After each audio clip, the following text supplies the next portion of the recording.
Biarkan kami memperkenalkan diri terlebih dahulu. Perkenalkan, nama saya Dwi Alti Berani Kusnadi sebagai ketua. Saya Syafira Alexa Putri. Saya Kania Katus Fadila. Aku Muhammad Rizky Febrian. Saya Muhammad Kesatria Putra Sonaryadi. Saya Harith dari Melandri. Dan pada kesempatan kali ini kita akan menjelaskan tentang Geografis benua Asia yang akan dijelaskan oleh Rizky. Ya, di sini aku mau menjelasin geografis benua Asia.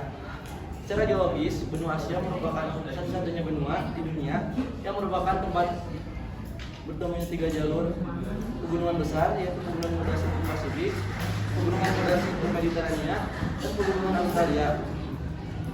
Titik tertinggi benua Asia yaitu puncak Everest di Himalaya. Oke, selanjutnya di sini ada letak astronomis benua Asia.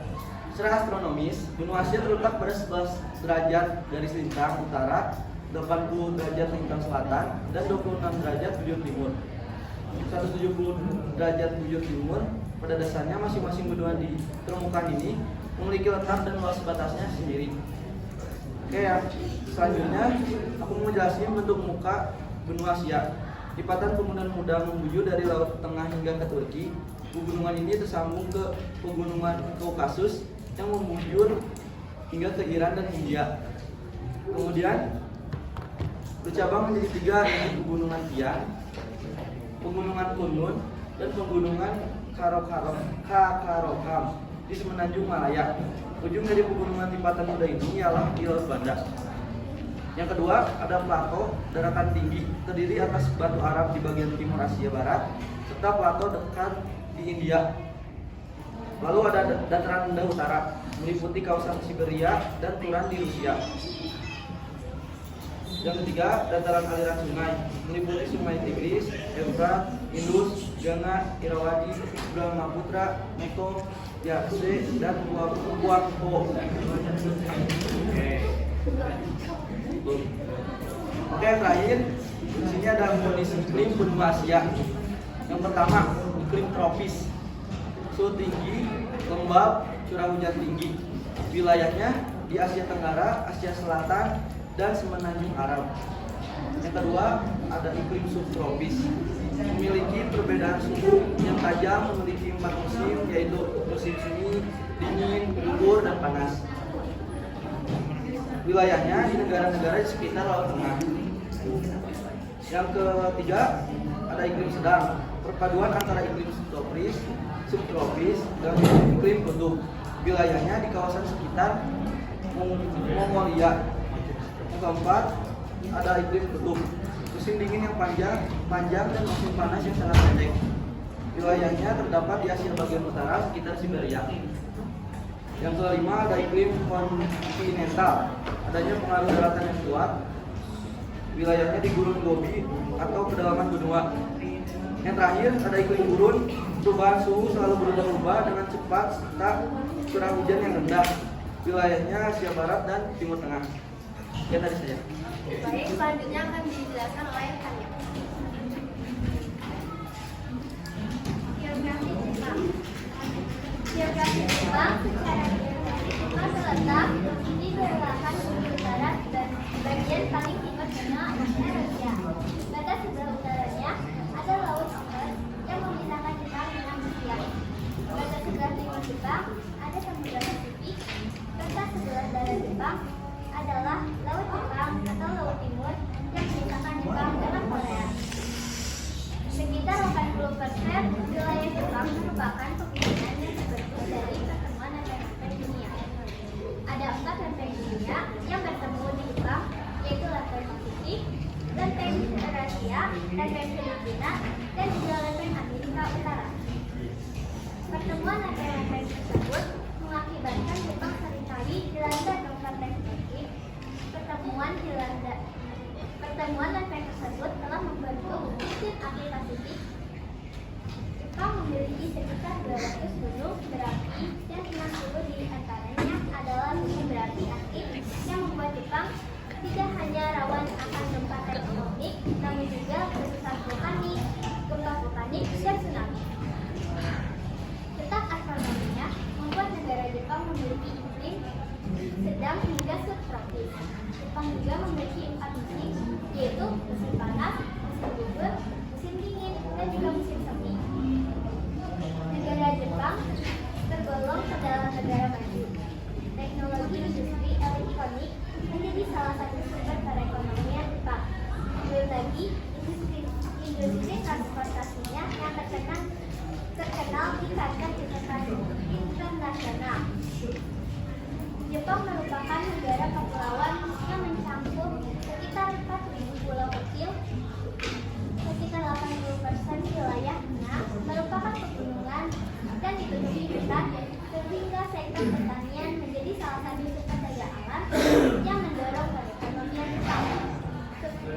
Sektor pertanian yang menonjol di Jepang adalah tanaman, hortikultura, kehutanan, perikanan, dan juga peternakan.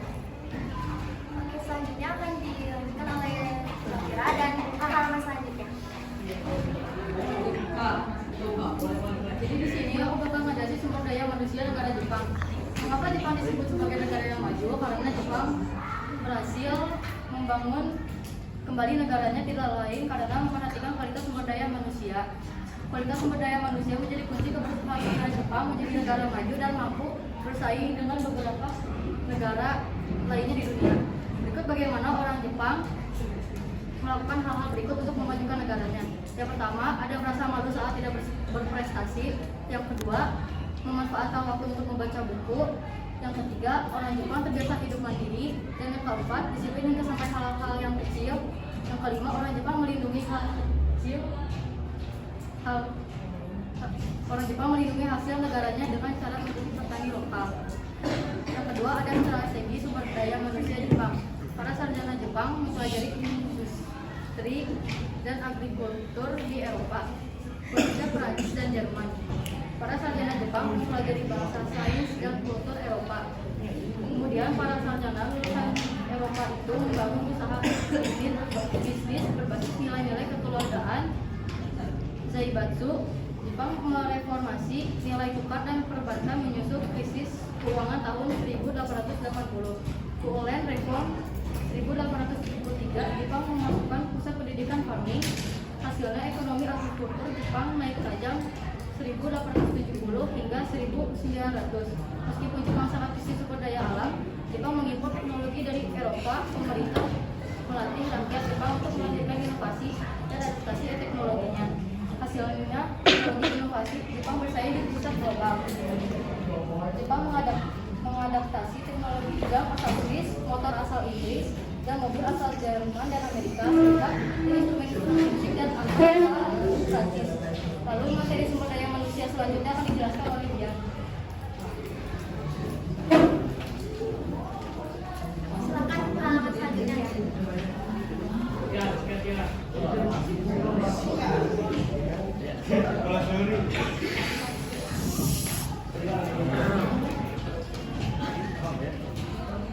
Saya akan melanjutkan materi Safira tadi. Yang ketiga, Jepang dan globalisasi perubahan pada sistem sumber daya manusia. Pada masa menjelang pertumbuhan ekonomi tinggi di Jepang, mainstream dalam HR manajemen di Jepang adalah sistem senioritas. Namun seiring dengan pertumbuhan ekonomi tinggi yang mulai terjadi di Jepang, diperkenalkan konsep baru yang lebih fokus pada penilaian prestasi kerja individu, menggantikan konsep hasil kerja atau kinerja tim dengan budaya senioritas. Namun pada kenyataannya, dalam praktek sehari-hari, kebijakan dan perlakuan atau treatment terhadap karyawan yang dibedakan berdasarkan senioritas masih tetap berlangsung dan terus dipergunakan.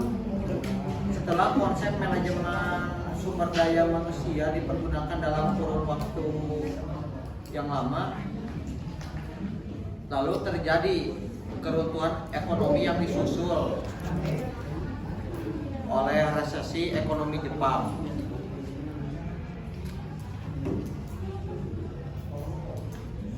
Di Keiren atau Federasi Ekonomi Jepang pada waktu itu memperkenalkan era baru manajemen Jepang. Pada laporan tersebut, yang menjadi tuntutan utama adalah menjalankan teori portofolio ketenaga kerjaan. Beberapa perubahan dalam sistem kerja seumur hidup dalam menyelamatkan ekonomi negara Jepang adalah seperti penurunan gaji dengan cara pemotongan gaji, bonus dan tunjangan, mengurangi lembur, perekrutan lulusan yang fresh graduate dikurangi, dan pensiun dini secara sukarela. pekerja didorong untuk pensiun beberapa tahun lebih cepat. Dan penugasan, pekerja ditransfer ke perusahaan lain, biasanya ke anak perusahaan. Peningkatan pekerja,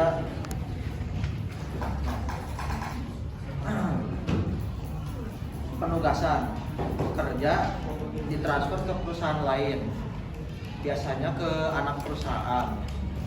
Dan peningkatan pekerja tidak tetap dengan cara merekrut pekerja paruh waktu atau pekerja kontrak.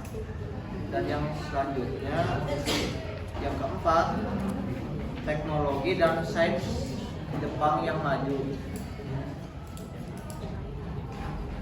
Negara Jepang juga negara yang maju di bidang teknologi dan sainsnya. Sains dan teknologi modern di Jepang dimulai pada akhir abad ke-19 ketika Jepang mulai dibuka dengan efektif mempelajari ilmu pengetahuan yang ditawarkan oleh Eropa. Kemajuan Jepang tersebut didukung juga dengan kemajuan ilmu pengetahuan dan teknologi serta disiplin masyarakatnya yang tinggi. Para ilmuwan berhasil menciptakan inovasi teknologi oleh ide-ide yang kreatif. Teknologi yang berhasil dikembangkan di Jepang merupakan sebuah kontribusi positif kepada bidang sains seperti teknologi informasi, komunikasi, misalnya komputer dan internet, email. Selain itu, mesin-mesin beroperasi secara otomatis. Ada juga berbagai jenis robot dengan kegunaan yang berbeda-beda. Kegunaannya dalam kehidupan manusia, misalnya robot Motomen, robot Yasawakun, robot Pinomiyaku, robot Barnet,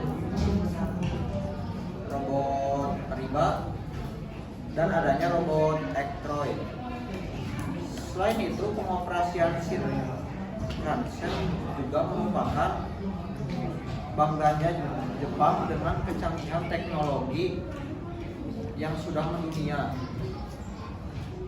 Teknologi tersebut dapat memudahkan masyarakat Jepang dalam melakukan aktivitas sehari-harinya. Bagian selanjutnya akan diberikan oleh Kalau misalnya pengalaman selanjutnya yang ini. Ya, bagian yang ada sejarahnya. Penduduk Jepang berjumlah stabil sekitar 30 juta orang sepanjang abad ke-18 hingga paruh pertama abad ke-19. Pada 1926, penduduk Jepang mencapai 60 juta orang dan melampaui angka 100 juta orang pada 1960.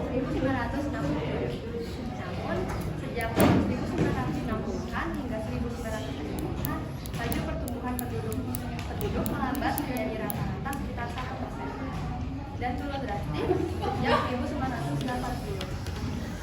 Populasi Jepang mencapai puncaknya pada Desember 2004. Sejumlah hampir 130 juta orang. Populasi ini selalu berguna untuk pertama kalinya sejak Perang Dunia Kedua menurut sensus penduduk 2005. Mengalami penurunan penduduk di mana hal itu dapat dilihat dari buku tahunan demografis PBB dikutip dari sebuah laporan Japan Times di 2021. Data pemerintahan di bulan Mei juga menunjukkan bahwa perkiraan populasi anak-anak Jepang telah menurun di titik rendah setelah melandai selama 40 tahun berturut-turut.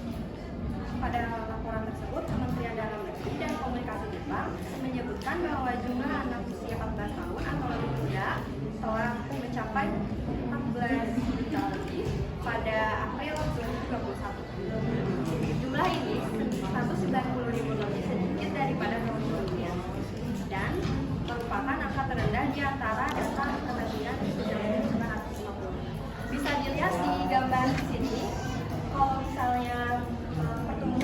Jepang itu menurun drastis, bahkan setara dengan jumlah kematiannya. Untuk rasio penduduk, rasio anak-anak dalam populasi Jepang keseluruhan juga berada di titik terendah. 11% setelah 47 tahun mengalami penurunan. Berdasarkan buku tahunan demografis PBB, Jepang adalah negara yang terendah di antara 33 negara dengan populasi lebih dari 40 juta. Negara ini ada di bawah Korea Selatan dan Italia. Bisa dilanjutkan ke halaman selanjutnya yang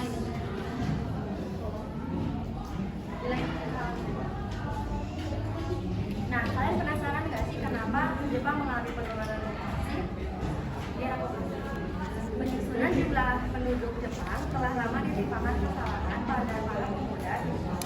Namun, pada sebuah tulisan yang diterbitkan oleh Diatlantis, ada alasan lebih sederhana dari hal ini, yakni sedikitnya peluang kerja yang bagus pada kaum muda Jepang, khususnya laki-laki.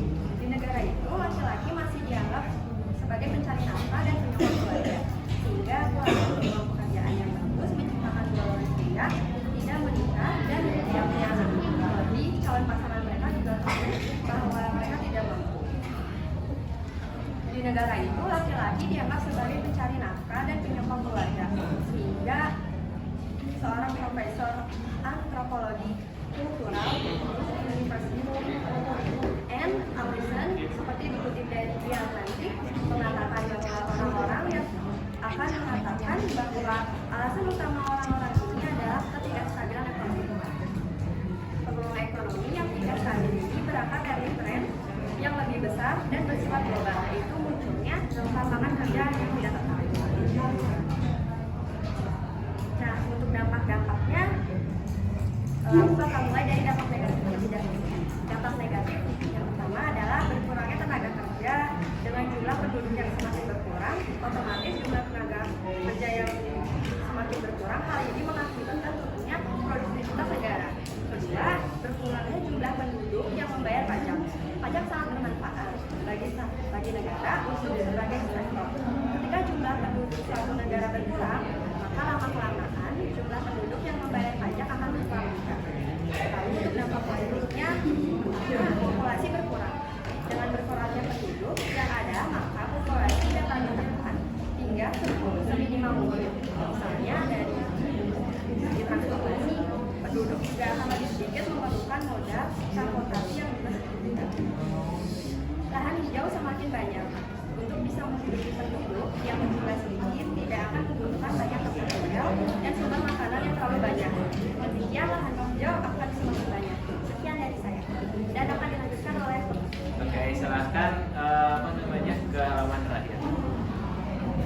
Sebelum saya mulai, tolong minta perhatiannya dulu ya, buat yang di belakang juga ke kertasnya. Oke, pada kesempatan kali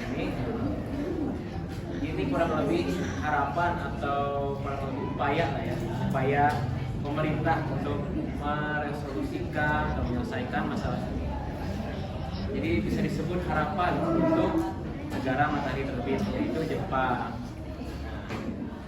Pertama, bagaimana tindakan itu? Tindakan pemerintah apa aja? Kalian mungkin nanya, gimana caranya? Tindakannya apa aja? Jadi pemerintah itu ingin mewujudkan atau sedang mewujudkan suatu pertumbuhan upah yang berkelanjutan. Jangan memberikan contohnya ya, contoh upaya-upaya itu bisa aja seperti yang ada di gambar ini, dengan memberikan tunjangan bagi setiap anak yang lahir, bisa biar tenaga kerja ke sektor industri yang lebih berkembang atau yang sedang berkembang. Nah, mungkin kalian nanya, tunjangan itu apa? Tunjangan itu kan mungkin bisa berelasi atau nggak jauh sama uang lah atau kompensasi. Jadi pengertian tunjangan itu merupakan komponen di luar pendapatan atau gaji. Jadi bisa disebut bonus lah ya. Jadi tunjangan itu bisa selain uang. Contohnya ya, bisa asuransi bisa asuransi kesehatan, asuransi jiwa, cuti tambahan dan lain-lain. Dan untuk upaya kedua yang ada di sini ini adalah pergantian tenaga kerja. Apa itu pergantian tenaga kerja? Mengapa dilakukannya begitu? Nah, salah satu kelebihannya bukan salah satu lah ya, ada dua. Kenapa pergantian tenaga kerja dilakukan? Jadi pergantian tenaga kerja bermanfaat atau memiliki kelebihan untuk dua pihak atau membantu dua pihak.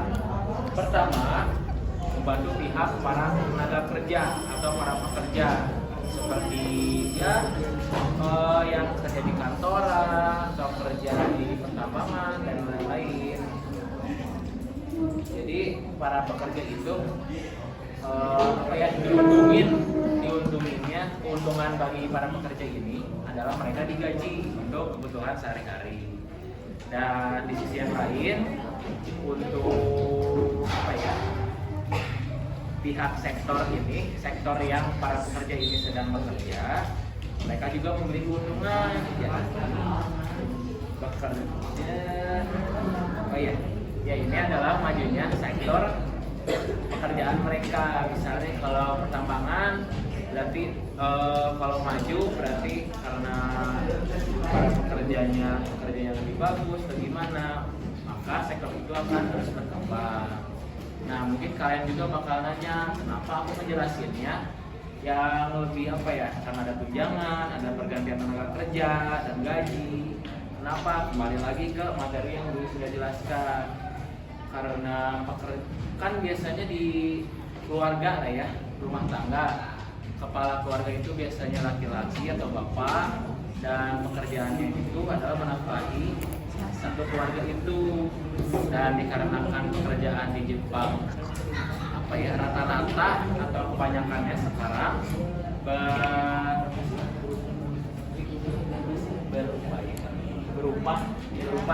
berupahnya rendah atau sedang lah ya, atau tinggi dan tidak cukup untuk mencukupi kebutuhan sehari-hari keluarga, satu keluarga ya, bukan satu orang. Nah, jadi perempuan juga selain kepala keluarga yaitu bapak atau laki-laki, mereka juga harus lebih mandiri, harus bisa mencari kerja sendiri, merawat ini merawat itu lebih mandiri. Nah, makanya jadinya kebanyakan perempuan juga perempuan kebanyakannya lebih fokus ke karir dan bukan ke rumah tangga, karena mereka khawatir kepala keluarga mereka tidak bisa mencukupi kebutuhan mereka. Nah, sekian dari saya, mohon maaf jika ada kesalahan. Selanjutnya Oke, jadi itu ya dari kita. Sekian dari kelompok kita. Sebelumnya mohon maaf, kalau ada yang mau ditanyain boleh tanya aja ke kita. Assalamualaikum warahmatullahi wabarakatuh.